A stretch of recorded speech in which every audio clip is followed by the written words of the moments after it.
महादेव की जय, आदिशक्ति मैया भवानी की जय, सावरिग्रनाथ भैया की जय, नीलम दीदी की जय। एक बार प्रेम से बोली गुरु बहना सच्चे दरबार की जय। हर हर महादेव, हर हर महादेव।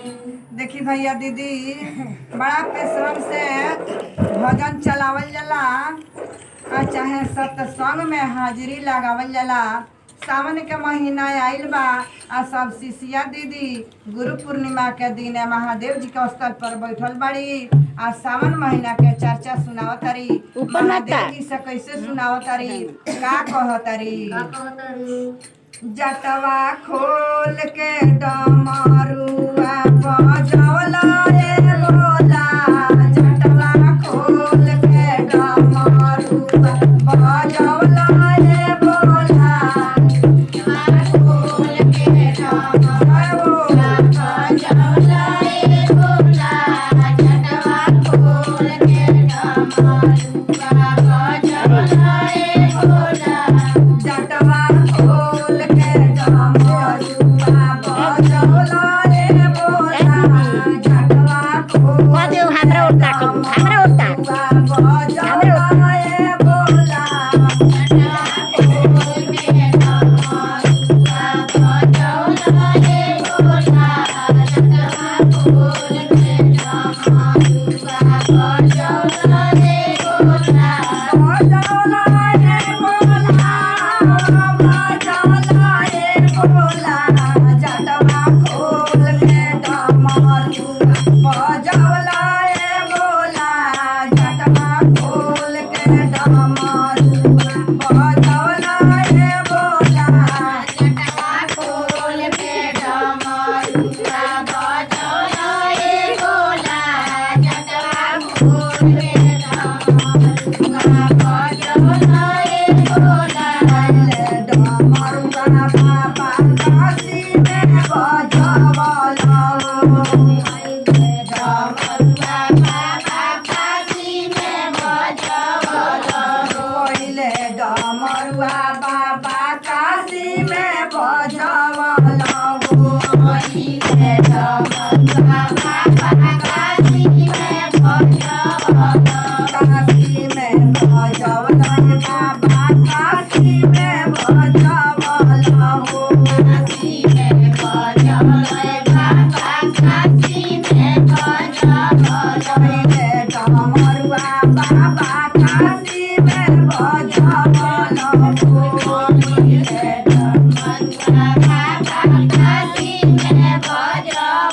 वैष्णो मैया के हृदय जुड़वला रे भोला, जटवा खोल के डमरुआ बजवला रे भोला, जटवा खोल के डमरुआ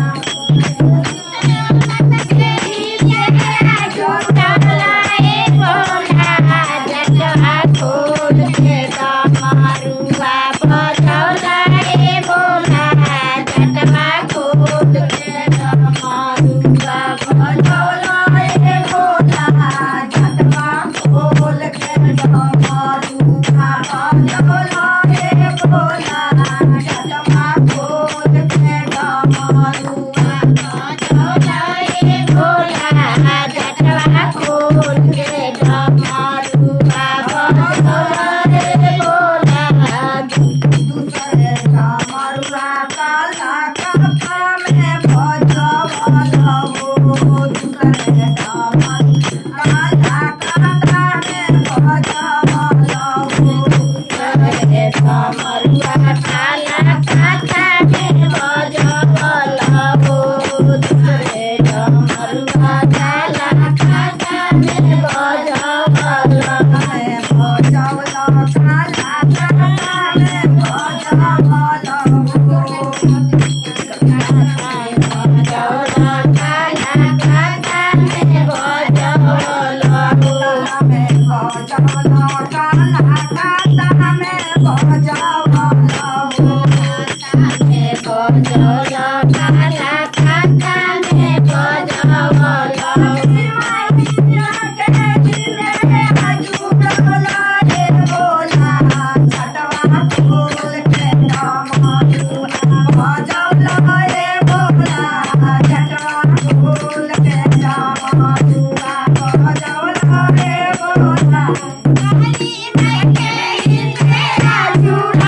Bye.